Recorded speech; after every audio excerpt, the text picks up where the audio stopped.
Hello नमस्कार, मैं doctor Surendra कंसली ज्योतिष आचार्य ज्योतिष की इस नई श्रृंखला में आपका स्वागत करता हूं।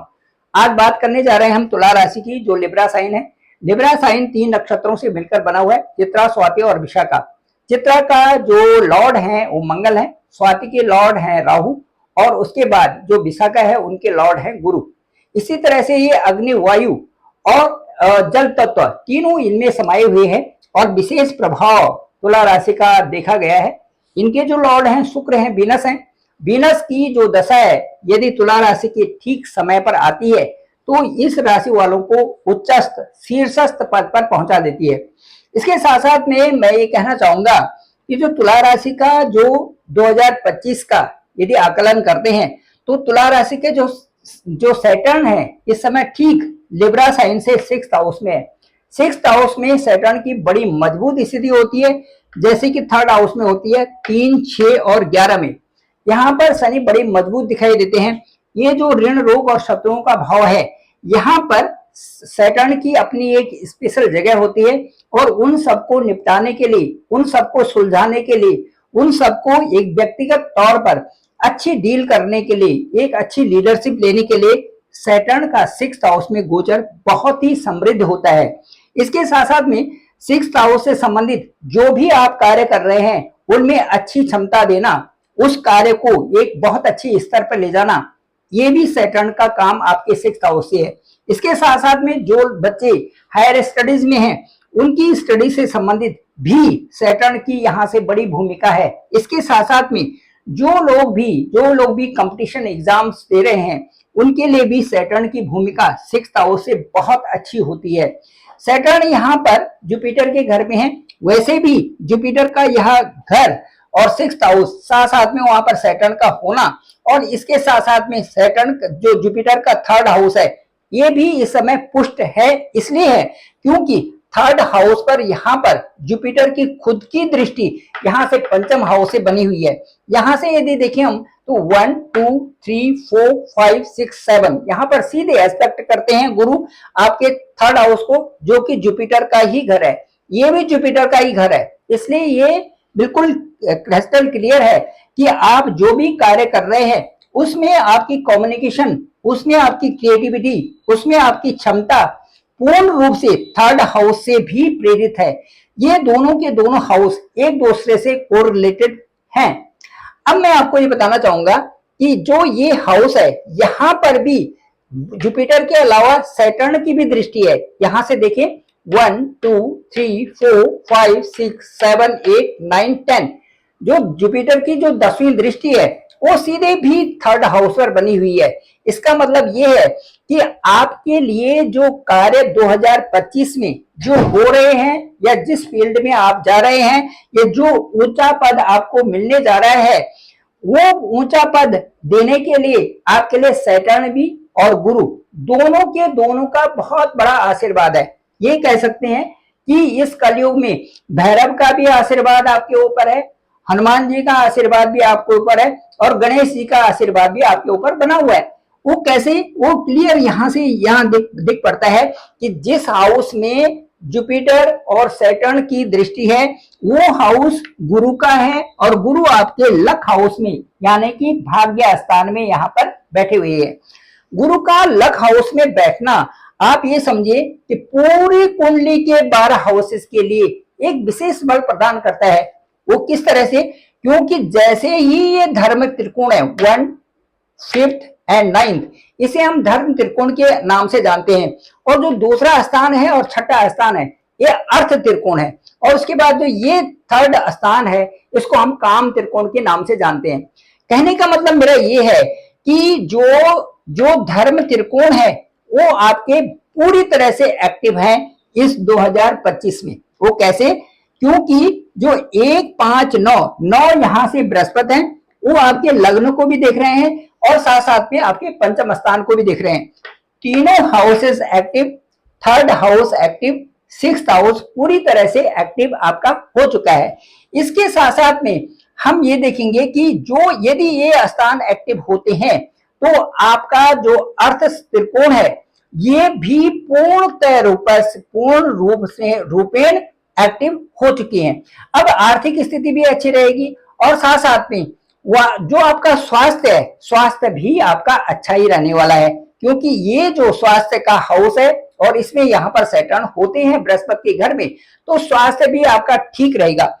थोड़ा सा जो प्रभाव होगा आपका डाइजेशन में, जो आपका मूलतः है जो पेट से संबंधित जो चीजें हैं उनमें अच्छी डाइट लेना, और उसको भूलना नहीं कि मैंने किस तरह से इसमें इसमें जरूर मुझे अच्छी डाइट लेनी है, और उसका ध्यान रखना है कि आपने कब खाना है, कितना खाना है, किस तरह से आपकी डाइट हो, ये आपको पूर्ण तरह से आपको पता होना चाहिए, और ये आपको ध्यान में रखना भी चाहिए, क्योंकि ये आपके लिए है, तुला राशि के लिए। क्योंकि राहु यदि पंचम स्थान में होते हैं तो ये हाउसेज जो है 5th, 9th, 8th, 7th, 6th, इन हाउसेज में यदि राहु की यहाँ पर इनमें गोचर होता है तो कोई न किसी तरह से आपका जो लोअर एब्डोमेन है, आपके जो पेट संबंधी जो माइनर इश्यूज है वहां पर बनते ही बनते हैं, चाहे वो गैस्ट्रिक से प्रॉब्लम हो, चाहे वो आपके पाँव में दर्द हो, इस तरह से ये चीजें थोड़ी बहुत यहाँ पर प्रभाव डालती ही डालती हैं। और ये सारी चीजें इनके साथ साथ में मैं ये कहना चाहूंगा कि जुलाई से और अक्टूबर का जो महीना है इसमें थोड़ा सा आपको जो इन्वेस्टमेंट है या इसमें जो आपका जो आप बड़ा सोच रहे हैं उसके बारे में जरा ध्यान पूर्वक आपको सोच करके विचार करके तब उस निर्णय तक आपको पहुंचना है। वास्तविकता को देखना है कि वास्तविक तौर से ये सही है या गलत है। इसके बाद जो कुंडली है इसमें मैं एक चीज आपको बताना चाहूंगा जो कि बहुत अच्छे ढंग से यहाँ पर क्लियर है, वो ये है कि जो आपकी व्यवस्था इस समय बनी हुई है, ये तो आपके अर्थ के स्थान यहाँ पर है, जो आपका जो केतु है वो आपके इनकम के सामने है। इनकम का मतलब ये है कि कोई पुण्य का उदय आपके लिए 2025 में हुआ है जो कि आपको प्राप्त हो गया है। मैं आपको एक छोटा सा एक उदाहरण देता हूं कि हमारा जो पहाड़ है, जो गांव है मेरा उत्तराखंड में है, उत्तराखंड में हम वहां गए नहीं पूरी जिंदगी भर। अब उसके बाद हम तो अब वहां पर जाकर के रहने लग गए, लेकिन कई ऐसी जगह वहां उत्तराखंड में ऐसी है कि जहां पर कि वो एक पीढ़ी नहीं गई, दूसरी पीढ़ी नहीं गई और तीसरी पीढ़ी जाकर के वहां पर जब उन्होंने देखा तो जो खंडहर उनके घर पड़े हुए हैं या जो जमीन उनकी सड़क के पास पड़ी हुई है उसके तो दाम बहुत ज्यादा बढ़ गए। जो रोड साइड के हैं उनके दाम बहुत ज्यादा बढ़ गए। उस समय उन्होंने इसलिए छोड़ा था, उनके फोर फादर्स ने उस समय इसलिए छोड़ा था कि न तो उस जमीन के कुछ दाम थे, न वहां सड़क थी, न वहां पानी थी, न वहां बिजली था। वो लोग बड़े ऐसे दुर्भर अवस्था में, वहां बड़ी दयनीय अवस्था में वहां पर उस समय जी रहे थे। हालांकि जंगलों का भी सुख था और बाकी उनके पास सारी चीजें थी, गाय थी और घास था, सब कुछ था, अपनी दिनचर्या चला रहे थे, लेकिन वो चीजें नहीं थी कि जो पैसा था नहीं। अब क्या हुआ कि उन्होंने भी छोड़ दिया, फिर दूसरी पीढ़ी ने भी छोड़ा, तीसरी पीढ़ी ने जाकर के ही उनके पुण्य उदय हो गए। और जैसे ही उन्होंने रोड के साइड में अपनी जमीन देखी तो उनको बेच करके या कुछ जमीन पर अच्छा सा रिजॉर्ट बना करके वहां पर उन्होंने बहुत अच्छा बना दिया। उससे क्या हुआ कि तीसरी पीढ़ी के लिए आर्थिक रूप से वो बहुत अधिक संपन्न हो गए। ये है पुण्य का उदय। ठीक वैसे ही तुला राशि वालों के लिए जो केतु है वो आपके ठीक इनकम के हाउस में है। केतु जिस हाउस में रहता है उस हाउस को पकड़ लेता है। आपका ठीक ये इनकम का हाउस, इनकम से संबंधित आपको उन्नति होनी ही होनी है 2025 में और 2026 में। यहां पर क्योंकि केतु एक राशि में 1.5 साल 1.5 ईयर रहते हैं, तो 1.5 साल के लिए आप निश्चिंत रूप से यहाँ पर आपकी प्रगति ही प्रगति है। इस मई से और अगली मई तक आपकी यहाँ पर प्रमोशन ही प्रमोशन है, या नए ढंग से ये मैं कहना चाहूं तो जो यहाँ पर आपका व्यापार है, व्यापार ही बढ़ेगा, आपका जो सरकारी पद है वो भी बढ़ेगा, और साथ साथ में इनकम की जो संभावनाएं हैं ये पूरी आपके साथ में रहेंगी। केतु उसके बाद राहु जहां पर है, देखिए राहु ठीक पंचम स्थान में है। राहु का मतलब है आपकी इच्छाएं, राहु का मतलब है आपकी लायबिलिटीज, राहु का मतलब है कि उस क्षेत्र से संबंधित आपने वहां पर ध्यान देना है। ये क्या है, आपका संतान का घर है, हाउस है। 5th हाउस क्या है, आपका संतान का हाउस है। इस हाउस से संबंधी आपने अपने बच्चे से संबंधित जो आपके संतान है उनके उसके संबंध में पूर्ण चिंताएं भी करनी है और बच्चे को पूरा आगे बढ़ाने का पूरा फर्ज आपके पास है। ये राहु बताते हैं यहाँ पे। राहु ये कहते हैं कि जिस स्थान पर राहु बैठे हुए हैं उस स्थान से संबंधित कार्यों को आपने करना ही करना है। ये है आपका, ये आपका फर्ज है, फर्ज। इसको आपने बहुत अच्छे ढंग से निभाना है। बच्चा कहाँ जाना चाहता है, क्या करना चाहता है, क्या उसकी ऊंचाइयां होगी, कहाँ तक पहुंचेगा, आर्थिक क्षेत्र में कहाँ पर जाएगा, इन सबको आपने 1.5 साल तक यहाँ पर बहुत अच्छी तरह से इस हाउस को आपने बहुत अच्छा बनाना है। राहु जहां पर हो वहां पर विशेष प्रयत्न करने चाहिए। और केतु जहां पर है वो आपका जीवन है, ये जीवन से संबंधित है। जीवन जो इस समय चल रहा है उस जीवन की तरफ आप ध्यान दें और उससे संबंधित आर्थिक पक्ष की तरफ आप पूरा ध्यान यहाँ पर आपका होना भी चाहिए। ये आपका जीवन है और ये आपका लक्ष्य है कि यहाँ से भी आपको लक्ष्य पर पहुंचाने के लिए राहु आपके लक्ष्य तक पहुंचाने के लिए कार्य कर रहे हैं। लेकिन साथ साथ में ये भी ध्यान रखना पड़ेगा कि राहु बेलगाम के घोड़े की तरह भी हैं। ये कभी नीचे भी पटकते हैं कभी ऊपर भी, इसलिए यहाँ पर भी आप सोच समझ करके आपने क्या करना है क्या नहीं करना है, ये सारी चीजें बड़ी सोच समझ करके आपने संतान से संबंधित चीजों को, उसके साथ साथ में यहाँ से हमारी प्लानिंग्स है, हमारा नॉलेज है, हमारा हम जो भी कार्य कर रहे हैं उससे संबंधित सारी चीजें पंचम हाउस से संबंधित आती है।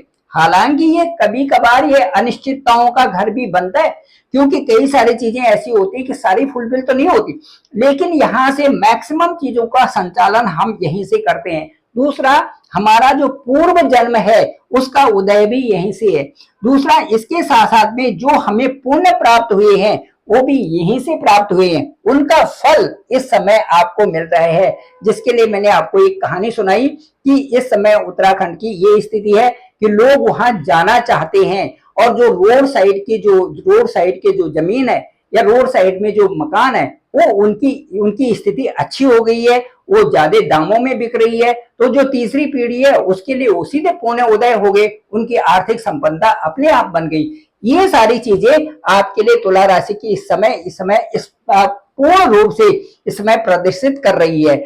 ये सारा चीज मैं ये कहूंगा। इसके साथ साथ में मैं आपको एक और चीज बताऊंगा कि राहु हमारी ज्ञानेंद्रियां है। ज्ञानेंद्रियां का मतलब है जैसे हमारे आईज है, हमारा नोज है, हमारे ये ईयर्स है, इसके साथ साथ में हमारी स्किन है, ये हमारी ज्ञानेंद्रियां है। इसके साथ हमारी टंग है, ये हमारी ज्ञानेंद्रिय है। और इसके साथ साथ में जो हमारी कर्मेंद्रियां हैं वो हमारे केतु बताता है। कर्मेंद्रिया का मतलब है कि हमारे जो हाथ है, हमारे जो पांव हैं, हमारे जो हम जो काम करते हैं, ये सारी चीजें हमारी कर्मेंद्रियां बताती हैं। हमारे मुंह है, हाथ है, पैर है, गुदा है, उपस्थ है, ये सारे हमारे कौन बताते हैं? केतु। तो कहने का मतलब है कि जो ज्ञानेंद्रियां हैं इनको कंट्रोल करने के लिए भी जो हम अपने आंखों से देख रहे हैं उसमें हमें सही ढंग से निर्णय लेना चाहिए। जो हम कानों से सुन रहे हैं उसमें भी सही निर्णय लेना चाहिए। जो हम कोई भी कार्य जो अपने ज्ञानेंद्रियों से करें उसमें सही निर्णय लेना चाहिए, वो हमारा राहु है।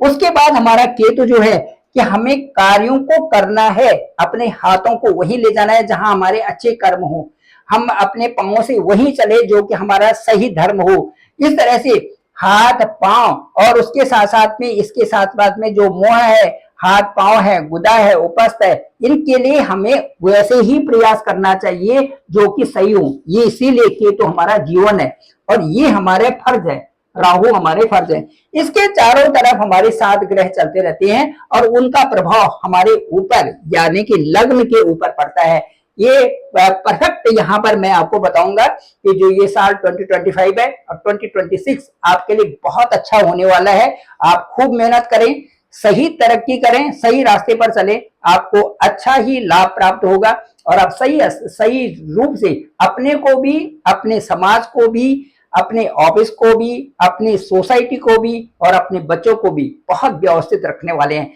Thank you very much. मैं डॉक्टर सुरेंद्र खंसली, ज्योतिष आचार्य। डिस्क्रिप्शन पे मेरा नंबर है 9868280191। आप डायरेक्ट मुझे कॉल कर सकते हैं। मैं आपकी कुंडली देखूंगा और साथ साथ में आपसे बात करेंगे, जो मुझे अनुभव हो आपसे जरूर शेयर करेंगे कि आपकी कुंडली में आपका लग्न क्या है, आपके इस समय राहु केतु कहां पर बैठे हुए हैं, और एक्सिस के अंदर कहां कहां पर ग्रह इस समय संचारित हो रहे हैं, कहां कहां पर ट्रांजिट हो रहे हैं और उनका क्या क्या प्रभाव आपके साथ में होने जा रहा है, इन सब चीजों पर चर्चा करेंगे, एनालिसिस करेंगे। और जो भी यहाँ पर योग बन रहे हैं उसकी भी आपसे आपके साथ में उसका विश्लेषण जरूर करेंगे। मेरे इस चैनल को डॉक्टर सुरेंद्र खंसली नामक इस चैनल को आप जरूर लाइक करें, शेयर करें, सब्सक्राइब जरूर करें ताकि सभी लोगों को इसकी जानकारी हो सके। आप सभी लोगों का धन्यवाद, आप सभी लोगों का बहुत बहुत आभार।